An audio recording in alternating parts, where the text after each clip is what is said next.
This is week 10, Assessing Fetal Status, Non-Invasive Prenatal Screening. The learning objectives are to describe the indications for and capabilities of non-invasive prenatal diagnosis, including AFP quadruple screen and NIPT. To use the NIPT, cell-free DNA screening performance calculator, to assist in the interpretation of patient screening results. To discuss informed consent and non-invasive prenatal testing, to reflect on personal perspectives of disability and ability and prenatal testing, and to discuss the ACOG screening guidelines. Originally, the only method available for aneuploidy screening was maternal age. Maternal serum screening for trisomy 21 first became available to low-risk women in the United States in 1984. And then, in the 1990s, the addition of human chorionic gonadotropin, HCG, and unconjugated estradiol formed the triple marker screen to improve the sensitivity for the detection of trisomies 21 and 18. The triple screen provides 70% sensitivity for detection of trisomy 21 at a screen positive rate of 5%. So that 5% of all women tested will have a positive result. Quadruple screening includes the addition of inhibin A to the triple screen, which increases the sensitivity to 80% at a screen positive rate of 5%. The blood tests are drawn between weeks 15 and 18, and in addition, due to the advances in ultrasound technology during the 1990s, we can now identify certain markers of aneuploidy on a second trimester ultrasound. What this has done is create the terminology genetic ultrasound. Such markers are used to modify the risk assessment for individual patients.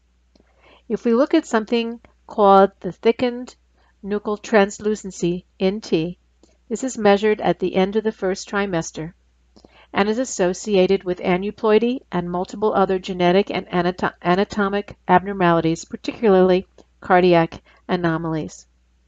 With the addition of the serum markers, pregnancy-associated plasma protein A, PAPPA, and free beta HCG, the option for a first trimester non-invasive screen became available. With a 5% positive screen rate, the sensitivity of the first trimester screen is 82 to 87%.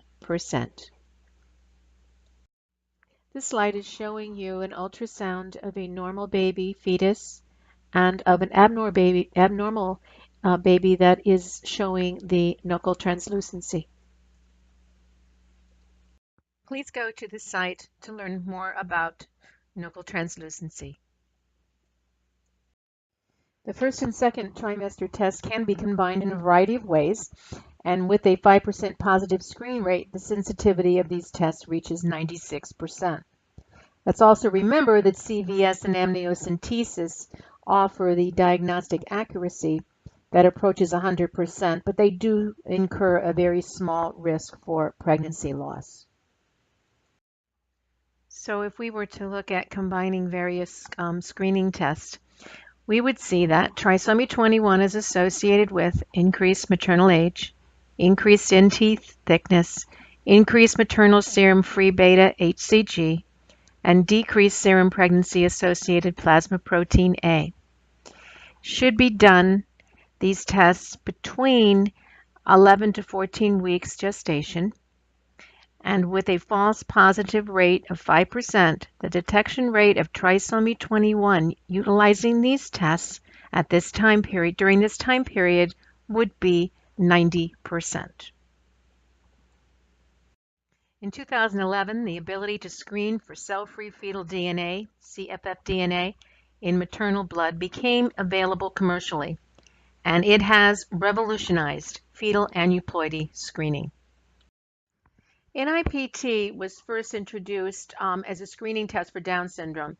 However, today the list of conditions has grown that it can screen for, and they include trisomy 18, trisomy 13, sex chromosome conditions, and several microdeletion conditions. Several professional organizations have published practice guidelines and statements regarding the use of the cfDNA, and they include the American College of Obstetrics and Gynecologists, the American College of Medical Genetics and Genomics, and the National Society of Genetic Counselors. Please go to this link to look at a YouTube video that is discussing the various guidelines. In looking at NIPT, we see that the degraded nuclear DNA that circulates consists of fragments of 145 to 201 base pairs in length, and the majority of the fragments originate from the placenta and are released following programmed cellular death. And cellular death is called apoptosis or apoptosis, with a small fraction derived from the hemopoietic system of the fetus. Fragments are unique to the current pregnancy. The fragments have a half-life of 16.3 minutes and are not detectable in maternal serum within hours of delivery of the baby. They can be detected as early as 7 weeks gestation, and the amount increases at a rate of 0.1% per week until 21 weeks. And after 21 weeks, it increases at a rate of 1% until birth per week. Please go to the free web-based calculator, and this calculator allows you to estimate the positive predictive value, the PPV, and the negative predictive value, the NPV, of cell-free DNA. And this is based on estimates of population prevalence. And you can also enter your own prevalence numbers, and the results of this calculator only apply to patients who have a result from the cfDNA. Please follow this link to read an article called "Prenatal Testing is About to Make Being Pregnant a Lot More Stressful." I'd like you to read this and to think about it. Now, all of the guidelines for NIPT advocate the following: that patients should have the opportunity to make an informed choice to decline or accept testing, and pre and post test counseling regarding the overall benefits, risks, and limitations is essential. Please go to this link to read the American College of Medical Genetics and Genomics statement on non-invasive prenatal screening for fetal aneuploidy. So in 2016, with the American College of Medical Genetics and Genomics, when they updated their cfDNA policy, they stated that there's new evidence that strongly suggests that the NIPS can replace conventional screening for Pateau, Edwards, and Down syndromes across the maternal age spectrum for a continuum of gestational age beginning at 9 to 10 weeks and for patients who are not significantly obese. Now, when comparing the cfDNA to other screening methods, the American College of Obstetrics and Gynecologists and the Society of Maternal and Fetal Medicine, SMFM, state no one screening test is superior to other screening tests in all test characteristics. Each test has relative advantages and disadvantages.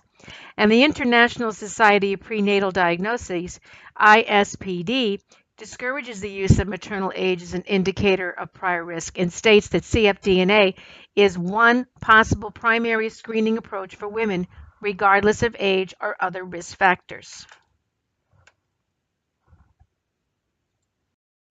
Please go to this link to read a study that was recently done to identify the best practices regarding the implementation and presentation of NIPT as a testing option. Please go to these two links and read the articles about some of the ethical concerns that have come up about the use of non-invasive prenatal testing. I'd also like you to take some time to reflect about how you feel about disabilities. And I want you to watch the movie Gattaca. I'm sure most of you have seen it before. If not, I'd like you to watch it for the first time. Otherwise, I'd watch it again after you've been looking at this content that we have been recently going over in this course. And then later on in the semester, we're going to come back and talk about some of these ethical concerns.